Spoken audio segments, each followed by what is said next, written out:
Welcome to the Strange Encounters YouTube channel, your go-to source for all things eerie and unexplained. In this episode, we'll be exploring a variety of spine-tingling stories, including ghost encounters, skinwalker encounters, alien encounters, and even encounters with parallel dimensions. We'll look at the alleged true stories of people who have come face to face with the unknown and survived to tell about their experiences. If you enjoy these stories, be sure to hit that like button and subscribe to our channel so you never miss an episode. Don't forget to leave a comment and turn on notifications so you're always up to date with the latest strange encounters. And if you have your own eerie tale to tell, send it our way at verystrangeencounters@gmail.com. Or you can also join us on Reddit at r/verystrangeencounters. We really appreciate your support and hope you enjoy this episode of Strange Encounters. So sit back, relax, and prepare to be mystified by the strange and unexplained. Floating Humanoid in Poland by Emilos260. Note: the following account comes to us from a Polish language website that deals with UFO sightings. Emilos260 was kind enough to translate the account for us into English. It's an astounding story. Here it is. On March 21st, 1982, the then 71-year-old witness was home alone. Until approximately 4 a.m., she was reading a book and listening to a radio she had with her on the couch. After almost a full sleepless night, the witness was awakened by a very faint voice. Pee, pee, pee. The woman woke up from her sleep, lying on the couch facing the wall. Looking for the source of the sound, she looked at her watch. It was 6 a.m. She checked the radio, but the radio was off. The witness tried to fall asleep again, but the pee-pee-pee sound was still heard. She then realized that someone was in her house. Suddenly, the sound stopped, and according to the witness, she felt that someone was speaking. "Wake up." The woman, already completely awake, turned her head toward the balcony and saw, at a distance of 1 meter from the couch, a being floating vertically about 20 centimeters above the ground. The witness, completely calm and feeling no fear, turned to her left side and watched the figure for a good few seconds. The being was 80 centimeters tall, was, and I quote, monstrous, and gave the impression of an old man. On its head, it had a white, shiny helmet, rectangular glasses with a black frame, small, slanted eyes, a wide mouth, and large, white teeth, to which the witness paid particular attention. The figure was dressed in a gray-green jumpsuit and had long, knee-length arms with no visible hands or feet. The witness kept looking into the creature's eyes and asked herself that maybe it was her grandson who had disguised himself, after which she heard a voice in her head, "No." She then thought it was the devil who had appeared, and again the answer came, "No."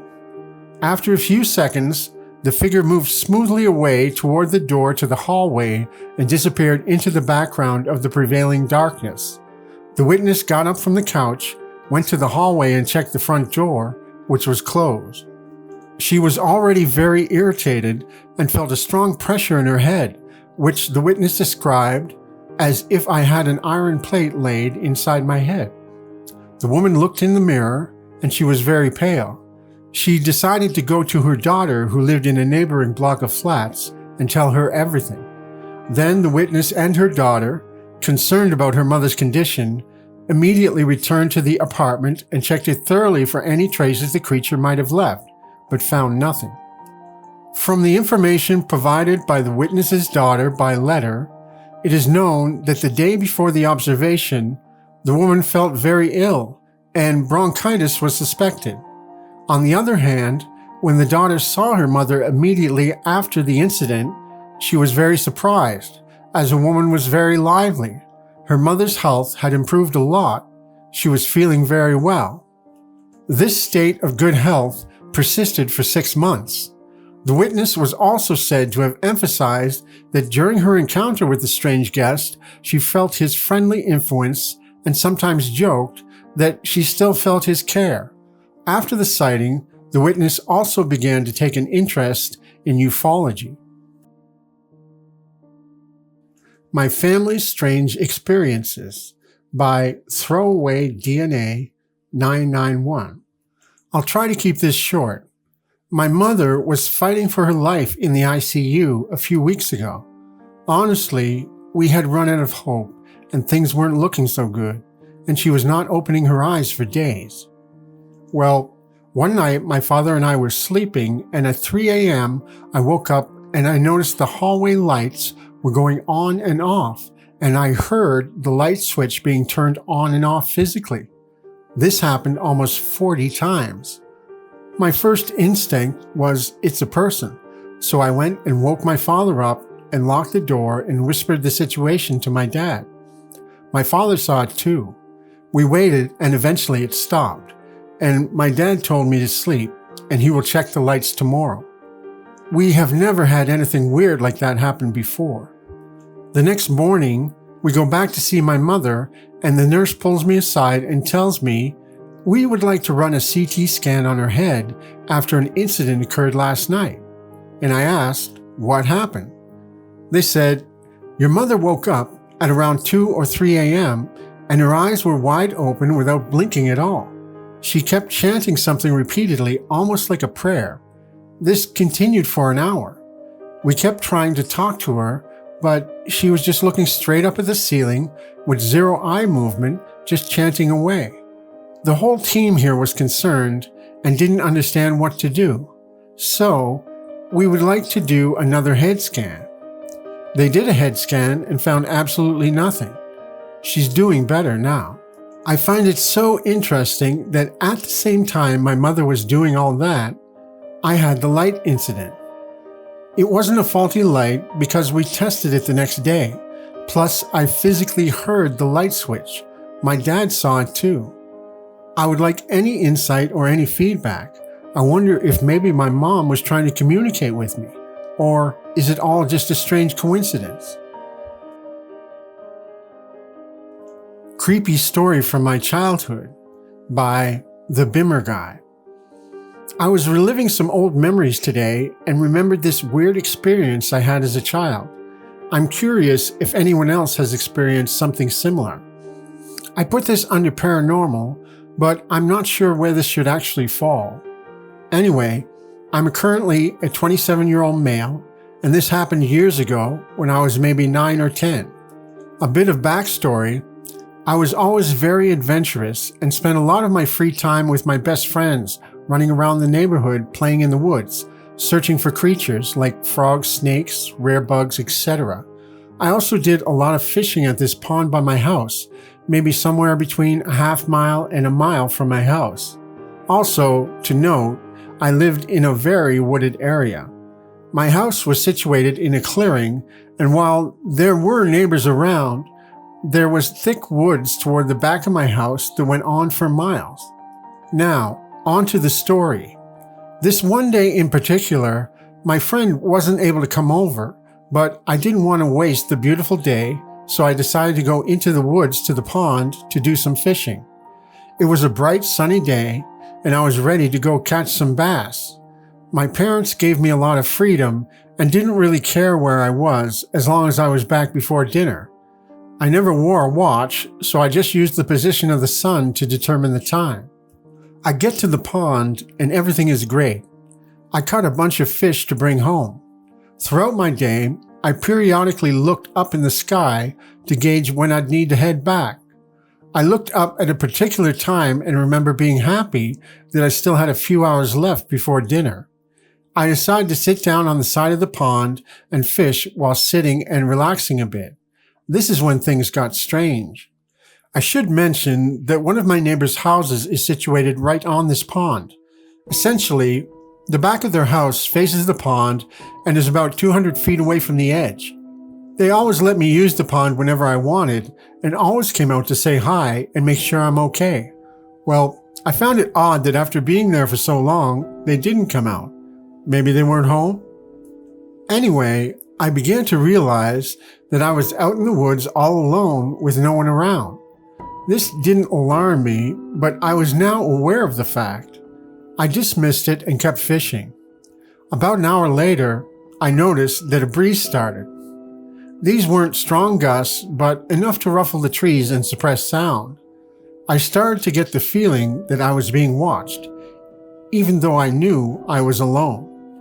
I wasn't scared at this point, but started to get a bit weirded out. As these gusts came and went, I began to hear a faint voice that sounded like my mom's coming from the direction of my house. It sounded annoyed, and I was like, crap, I better get home. I was kind of relieved since I was starting to get a bit freaked. I quickly packed my gear and headed out. Since the voice sounded annoyed, me still thinking it was my mom, I decided to take a shortcut home, rather than my usual route through the woods. This shortcut involved a dirt road with numerous houses on it, but this road directly connected to my street and brought me home in a more direct way. The breeze blew and I started to rush toward the exit of the woods to the dirt road. I felt much safer once I could see other houses and no longer felt that I was being watched. I rushed home. I could still hear the voice calling to me, getting louder as I drew closer to my house. Once I got there, I left my gear outside and walked in the door expecting my parents to be mad at me for something. My mom was right in the kitchen and smiled and said, "Wow, home early today?" To which I responded, "Weren't you calling me to come home?" She looked puzzled for a second and said I was probably just hearing things. I remember being weirded out for a second, but didn't really give it that much thought. I went back outside and gutted the fish and brought the flesh into the house to clean and grill. That was the end of that, or so I thought. Fast forward to about a week later. It was a warm summer night, so my windows were open. My mom went away on business, and it was just my dad, my brother, and I in the house. I'm fast asleep, and I'm woken up suddenly by what sounded like my dad's voice calling to me from outside. I looked at my clock on my nightstand, and it was just past midnight. I thought it was very strange that my dad was outside, but I was still half asleep. I'm calling, "Dad?" all the way down the stairs. I don't get a response, and in my delirious state, I put my shoes on and go outside, still calling for my dad. But I don't hear anything, so I begin wandering around my yard calling for him. Finally, I hear him calling my name from the woods. Without thinking about it, I start walking towards the woods calling out for my dad. As I'm about 50 feet from the tree line, I hear a voice booming back from my house. "What are you doing?" I look back to see a flashlight and my dad walking towards me. He had heard me calling his name in the yard. His windows were open as well, and he must have heard me. I ran over to my dad and he was like, "What is wrong with you? Why were you walking towards the woods?" To which I replied, "I heard you calling me." "Oh, I get it now. You were probably just sleepwalking. It happens. Now get back inside and get to bed." I went back to bed and that was that. My dad gave me a little bit of a hard time when I woke up the next morning, something along the lines of, "Some night you had last night, huh?" And that was the last we ever spoke about it. Recently, I've been lurking in this subreddit and I've read some similar stories which made me have a flashback and think of this one. Any ideas on what this could have been? It could totally have been just a dream or me sleepwalking, but I remember it unfolding, even though I was half asleep. The other part I find strange is that I had two separate accounts of hearing voices calling my name in such a short span of time. My childlike brain never put two and two together that they were related, but now I'm convinced they could be. I haven't had anything even remotely close to this happen since then.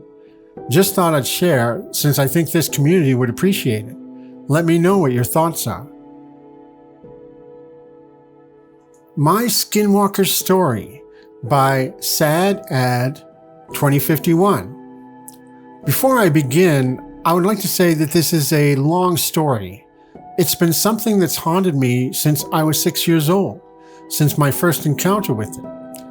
I've had dreams about this and two very specific encounters with the creature. I'm sharing this story so I could possibly find help on what to do or how to get rid of this creature that's been hunting me since I can remember. Just for background, I'm a 21-year-old female and still worry about this creature finding me, but I'll get into detail why later. For now, here's my story. I would always go camping with my grandparents, who I call my Gammy and my Gampy, at the end of my school years. I would always look forward to it since I grew up loving the outdoors and the woods. I especially loved camping, loved the idea of having s'mores, taking long hikes, being around the campfire, and of course the wildlife we would see. Now, I grew up in California, mostly near cities, so the forest was like my true home to me. I always preferred being near trees and dirt rather than buildings in crowded places. Besides, the woods were much quieter and more peaceful. I always felt safe when I was there, like nothing could ever hurt me. But something strange would always happen at the end of the month of May. I would have this recurring dream during the last week of my school year.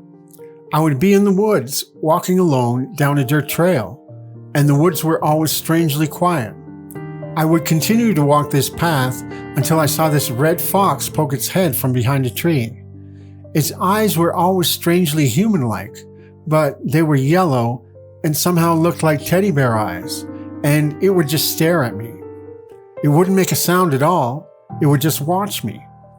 Usually in my dream, I would go up and pet it, that making the fox finally make a noise, usually a soft growl. Then I would continue walking and it would follow me. The first time I would have this dream was when I was actually around 5 years old, and it lasted until I was about perhaps 11. Over the years, it would be the exact same thing. I would walk in the woods, find this fox, pet it, then continue my hike with it alongside me. But about having this dream for the fourth time, it would start to walk behind me. That's when I started to feel uneasy about this fox. I could hear it making odd noises, but every time I went back to look, it was just walking like nothing was wrong, even somehow giving me a smile. Sorry to go on about a dream, but now I believe that it was a warning about the creature. Now that the dream is out of the way, I can talk about my first true encounter. I was 6 years old and was going on a camping trip with my Gammy and Gampy for about a week. Of course, I was very excited for it, being barely able to keep myself in my school seat for the last day of kindergarten. They had picked me up right as the bell had rung and already had the camping trailer attached to my Gampy's truck. I remember he drove an old red truck that only had 3 seats, me always being in the middle. It took about 2 hours to get there and another good hour to find our usual camping spot. It was deep into the woods and far from other people, as my Gammy wasn't too fond of being around other people while we camped. As they were setting up the camping trailer, I wandered around the campsite, loving to dig in the dirt for bugs. I had sat down on the dirt and started to dig, but I noticed how strangely quiet the woods were. It was never quiet, not even in the dead of night. I thought it was odd, but being only 6, I didn't think too hard about it. As I continued to dig for bugs, however, I thought I heard my Gammy call for me. She would usually call me Sugar Booger, that being a nickname she gave me since I was born. That's what I had heard, but it sounded like she was very far away and somewhat sick. I looked up to where I heard it come from, and it was coming from the woods. But there was no way she was there, because she was still unloading stuff from the truck. Even at age 6, it didn't feel right. So I walked closer to my grandparents and stayed next to them. I soon forgot about my weird encounter as we began to have fun. For the rest of that day, we played cards, sat next to the campfire as we ate dinner, and stared up into the stars. I always loved seeing the stars. There were never any where I lived. We started to get sleepy around 9 p.m., I believe, and we started to get ready for bed. There were bunk beds that me and my Gammy would sleep on, keeping our luggage on the top bunk, and we would sleep on the bottom bunk. Due to my Gampy snoring, he would sleep on the couch of the trailer. I would always sleep next to the trailer window just in case I couldn't sleep and wanted to look outside. I fell asleep pretty quickly though. That being the last day of school and all, it was pretty exhausting. I remember waking up maybe hours later, it still being pitch black outside. It wasn't weird for me to wake up late in the night, since I always have had sleeping issues. I rolled onto my side, trying to fall back asleep until I heard Sugar Booger. My eyes immediately shot open as I heard my nickname being spoken, but I knew it wasn't either of my grandparents. They were both asleep and were not known to sleep talk before. I started to feel this horrible feeling in my gut, like whatever I was hearing wanted to really hurt me. Even at the age of 6, I knew this wasn't normal. Then I started to hear tapping at the trailer window. It was soft, but loud enough for me to hear it. Tap, tap, tap. I just sat there, frozen in fear. I was trying to just brush it off as tree branches or rain, but I just knew that it wasn't. I could tell that it was really someone or something tapping on the window. Then I decided to be brave and look. Big mistake. I pulled the curtain away to only peek, and all I saw were these large yellow eyes.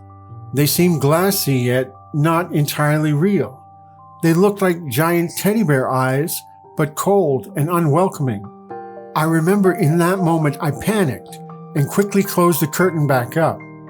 I then hid under the blanket, that being the only thing I knew to do when I saw a monster. I could feel tears falling down my face. I had never been so terrified in my life. I just curled up at my Gammy's side and clung to her all night long. That damn tapping only getting louder and more persistent throughout the night. I don't remember falling asleep, but somehow I did. I do remember my Gampy waking me up around noon, saying how if I got up quick enough, we could still go fishing. I honestly didn't want to leave the trailer at all, terrified that whatever I saw the night before would be out there. I did eventually go outside, but I was constantly looking around, horrified that whatever saw me last night would get me. My Gammy immediately knew I was scared and pulled me into a hug when she saw me, asking what was wrong. I told her what I saw and heard, and surprisingly, she believed me. The next thing I knew, she was telling my Gampy that we were moving campsites. It took a bit to convince him, but he did eventually start to pack up and hook the trailer onto his truck. I was put into the truck so I could properly sleep, but I just couldn't. I kept feeling that I was being watched, thinking that every little noise was that thing I saw, that if I closed my eyes even for a second, it would get me. My Gammy wasn't too far from me when I heard it again, but this time, it was my actual name. In that moment, I had never seen my Gammy move so fast. She looked up into the bushes where we heard it, then to me. She then got in the truck with me and pulled me into a tight, protective hug. I began to cry all over again, telling her how I wanted to just go back home. That's when my Gampy got into the truck as well, and since I was sobbing so hard to the point I was coughing, he agreed we could go home. We started to head out of the campsite, still hurt that this trip had been ruined by something. But I still didn't know what. That's when something in my head told me to look back. I slowly did so, feeling an ice-cold fear wash over me as I saw something. A red fox, sitting in the middle of the campsite, sitting there with large yellow eyes. The same red fox from my dream, somehow curling its lips into an eerie smile. After that encounter, we never did go back to that campsite. We did continue to camp, but in more populated areas. I didn't tell my grandma what I saw, but she had told me to trust my gut. She knew that I was sensitive to certain entities, and that would help me if I trusted it. Now, this would be the end of the story, but I'm afraid it isn't. There was one more encounter I had with the creature, and it was much more terrifying than the first time. The second encounter I had was when I was 17, many years later. By this time, I knew very well what a skinwalker was, and I was still very paranoid every time I went near wooded areas. I was still worried about seeing that fox, but I never really thought about it too much. Me and my 2 younger siblings were staying at a relative's house for Christmas, them living way up in a mountain area. I think they were my great aunt and uncle, but I'm not sure. Where they lived, there was no service at all, so unless we hooked up onto their Wi-Fi, we had no phones. I didn't mind the house, still loving the woods no matter what happened, although at night I hated how they didn't close the window curtains, making it easy for anything outside to see inside. But I did feel safe while inside the house, knowing that they wouldn't let anything hurt us kids. Luckily, it didn't snow where they lived, so we could go outside and run around. They also had this beautiful black lab, being about a year old, named Pam. She was very playful and normally wouldn't listen to anyone but my uncle. Although she was easily excitable, she was a good puppy. One of the days we were there, my little sister and our aunt went out to the store for a nice girls' day. Although I'm a girl, I wanted to go hiking with my uncle and my little brother. We left pretty early, since the hike we were doing was 4 hours of walking into town. It was a really chilly morning, but since we were doing so much walking, it felt great. We also decided to take Pam, it being a good way for her to get exercise and have fun. About maybe an hour into our walk, I started to slow down a bit, wanting to enjoy the beautiful forest. It was so peaceful, I could have honestly stayed there. But as we continued to walk, I started to feel something odd. I noticed how quiet the forest had suddenly become, hearing only our footsteps and my brother talking to our uncle. Pam noticed it too, her ears going straight up and growling softly. I started to pick up my pace to get next to my brother, worried that possibly a coyote or mountain lion was nearby. I knew that they wouldn't be out at this time though. Even if they were, they didn't walk near the roads. My little brother was only 9 at that time, and being the oldest sibling, my natural instincts were to protect him. My uncle noticed the silence as well, telling us to stay close to him and Pam, who was now next to me and still growling. I began to feel that horrible feeling again, that ice-cold fear I once felt when I was 6. I tried so hard to not think of the creature, but it was all I could worry about. I was scared. I felt like I was back to being that scared little 6-year-old girl again. I had to stop for a moment though, seeing my shoelace came undone. I quickly kneeled down to tie it back up, trying to hurry and just get out of there. That's when I heard it. Aliyah. In that moment, my heart dropped into my stomach. My eyes were widened and I could just feel myself start to shake from fear. It was right next to me. I heard it clear as day. I slowly turned my head and there it was. That same red fox, still having those horrid yellow eyes and that same demented smile. Only this time I saw it much more clearly. Its fur looked so matted and disgusting. The smell it had was like rotten, decaying flesh mixed with garbage. Its limbs were much too long for a normal fox, the back legs bending completely the wrong way. Those eyes were still the worst thing about it, but now they looked emptier than I had remembered. I wanted to scream, to run, to cry, but I just couldn't. I was frozen as I was, too scared to even blink. Then I heard it speak again. This time, however, it had mimicked my little brother's voice. Found you. Before anything else could happen, Pam suddenly jumped in front of me and started to bark like mad, snapping and growling so aggressively that it scared me out of my frozen trance. When I looked back, it was gone. I used that moment to run over to my brother and uncle, who didn't see what I saw as they were too far ahead now. But I heard my uncle start to pray and sing a song under his breath, keeping my brother and myself close to him. I was just too scared to even look back, so I just kept my eyes on the ground and refused to stop walking. Pam had stopped barking, but she was still loudly growling and never left my side as we continued our hike. My little brother was a bit worried, but he just thought it was a coyote.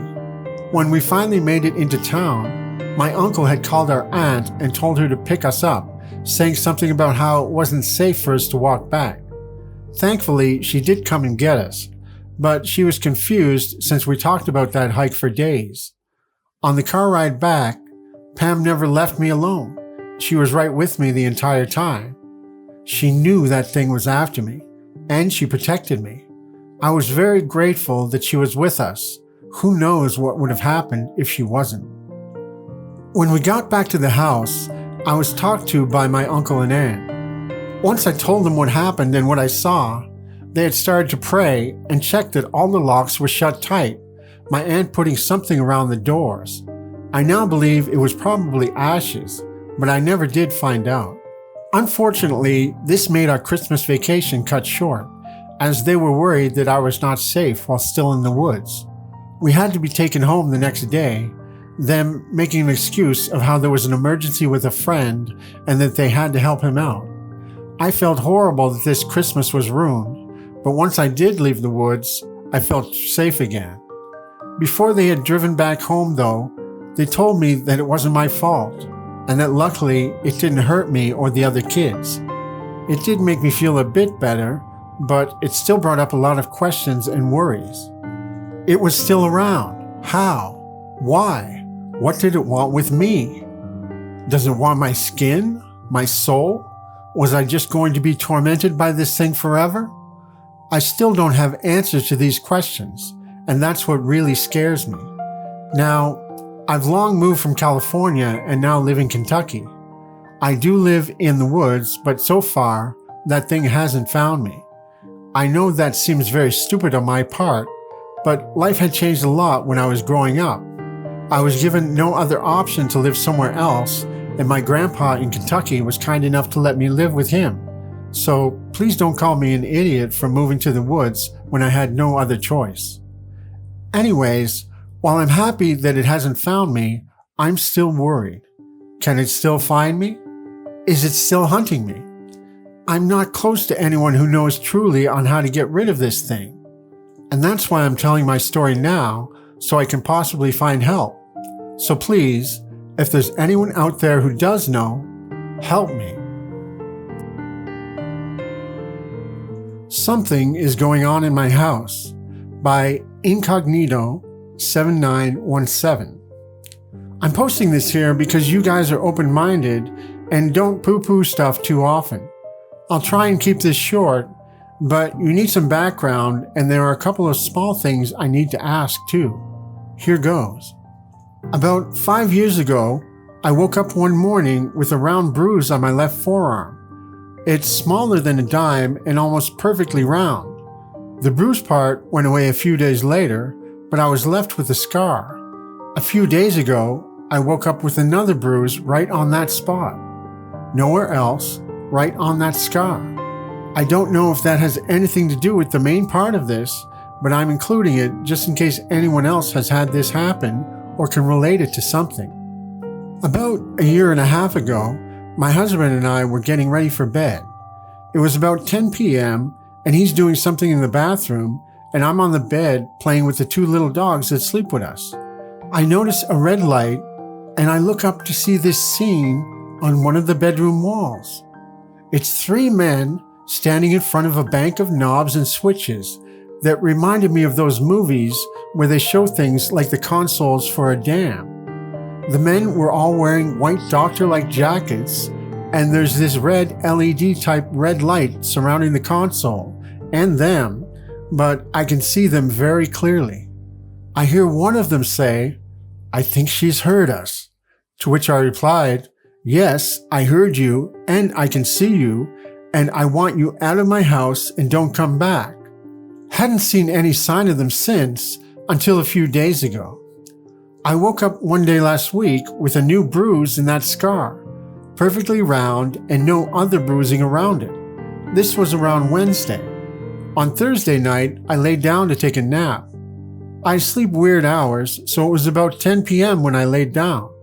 My tiniest dog, who is about 6 pounds, will wake me up about every 4 hours to go out, and he was in bed with me. All of a sudden, I come full awake, and there's this same red LED-type light covering the door from the bedroom. I thought at first that I had had a hemorrhage and my eyes were bleeding. Then I noticed the red light was only on the bedroom door. It started fading out, and within just a couple of seconds, it was gone. I laid back down and went to sleep. When I woke up, I asked my husband if he'd been playing around with a new light or something on his new phone. Told him what I saw, but he said he'd been napping too. I have to throw in here, the wall where I saw the men and the console thing is sort of, well, I can't describe it other than icky feeling. I have lost my tiny dog in that area a couple of times. He was trained to go to a certain spot to be picked up and put on the bed. He would go there and wait for me. Twice I've had to search the house over for him because he just disappeared from there. When going back to the bedroom for a second search, he was sitting in his place waiting for me. If you're still listening, thanks for that.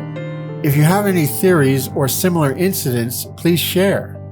I just don't know what to think, and I'm pretty sure whatever is going on, I can't do anything about it. Welcome to a special segment of Strange Encounters we like to call Famous Encounters. This is where we delve into the mysterious and unexplained world of the world's most famous encounters with extraterrestrial life, cryptids, ghosts, and other unknown entities. In this episode, we explore one of the most famous and intriguing cases in UFO history, the Westall UFO Incident of 1966. For decades, the Westall UFO Incident has fascinated and puzzled UFO enthusiasts and skeptics alike. On that sunny morning in Australia, an event took place that thrills and shocks people even today. We take a closer look at the Westall UFO Incident, examining the evidence and trying to separate fact from fiction. Join us as we explore one of the most famous and controversial UFO encounters of all time in this special segment of Strange Encounters, Famous Encounters. On April 6, 1966, in Clayton, a suburb of Melbourne, Australia, a UFO sighting occurred that has become one of the most notorious incidents in UFO history. At around 11 a.m. on that sunny morning, a strange aircraft appeared in the sky. It was a massive, metallic, disc-shaped craft that hovered above the pine trees about a quarter of a mile behind Westall High School, where the students were engaged in outdoor fitness activities. The craft was estimated to be about the size of two large cars and was unlike anything anyone had ever seen before. Over 200 witnesses, including students, teachers, and other school staff, watched in fascination as the craft hovered above the trees. Suddenly, the craft flew across the field behind the school, then returned to its stationary position above the pine trees before descending out of sight behind the trees. Shortly after, 4 or 5 private aircraft appeared and began chasing the craft. The disc-shaped craft rose to meet the private aircraft, and the two seemed to face off. The foreign vessel quickly took off, leaving the other aircraft far behind in pursuit. Many of the witnesses reported seeing strange details about the craft, such as the metallic, silvery sheen of its exterior and its lack of visible seams or openings. Others reported that the craft made no sound and moved with extraordinary speed and agility. One of the most interesting accounts of the Westall UFO Incident comes from Andrew Greenwood, a teacher at Westall High School who was one of the only staff members said to have witnessed the disc. Greenwood initially relayed his story to local newspapers, reporting that he saw the object flash above the pine trees in a stunning beam of light. Later in life, Greenwood revealed that he was visited at his home by men who told him to keep quiet about what he had seen, citing the Official Secrets Act of Australia. They threatened to get him fired from the school and spread rumors that he was an unstable alcoholic if he did not comply. One of Greenwood's students also saw the craft and reported that it was a huge silver vessel that was pursued by a group of Cessna planes as it floated over the pine trees. When the craft rose to the height of the Cessnas, the student said it was a similar length, but much thinner. The student, along with 2 friends, investigated the field behind the pine trees where the craft had descended before the Cessnas arrived. They found a hefty, flattened circle that had no discernible track marks nearby. No ordinary animal or machinery seemed to have made it, it had to have come from above. Other witness accounts provide a more vivid picture of two smaller disc-shaped crafts that sat near the front of Westall High. But these accounts are scattered and few in number. Some witnesses also reported that a girl was found unconscious near the area where the craft had hovered. Students said that the girl, a trained runner, had rushed to the area and arrived well before anyone else could. After the silver craft took off, they found the girl collapsed and dazed. An ambulance was rushed to the scene and supposedly took the young girl to a hospital. However, the girl never returned to Westall High, and when a friend went to check on her, she was met with a woman who claimed that the girl had never even lived there. Some witnesses reported that military personnel arrived at the site of the UFO incident on April 9, 1966, just 3 days after the sighting. These personnel scoured the area with devices that resembled metal detectors and took precise measurements of the depression made by the craft before burning the evidence. However, there are discrepancies in these reports, and some claim that there was no official report filed, which would have been required if there had have been evidence of military presence. To this day, the Westall UFO incident remains one of the most mysterious and puzzling UFO encounters ever reported. And that concludes this episode of Strange Encounters. Thank you for tuning in and listening to these chilling tales of the unknown and unexplained. We hope you enjoyed listening to these stories as much as we enjoyed sharing them with you. Remember, if you have your own strange encounters to share, please send them to us at verystrangeencounters@gmail.com or join our subreddit and post your stories to r/verystrangeencounters. Don't forget to like and subscribe to our channel and turn on notifications so you never miss an episode. Your support helps us continue to bring you more eerie and mysterious stories, so thanks to everyone who has subscribed for helping our channel grow. If you would like to donate to help us continue to bring you new stories of the strange and unknown, you can find a link to our Patreon site in the description below the video. Until next time, keep your eyes and ears open and your senses sharp. You never know what eerie adventures you may have in the future. Thanks again for listening, and we'll see you soon on the Strange Encounters channel.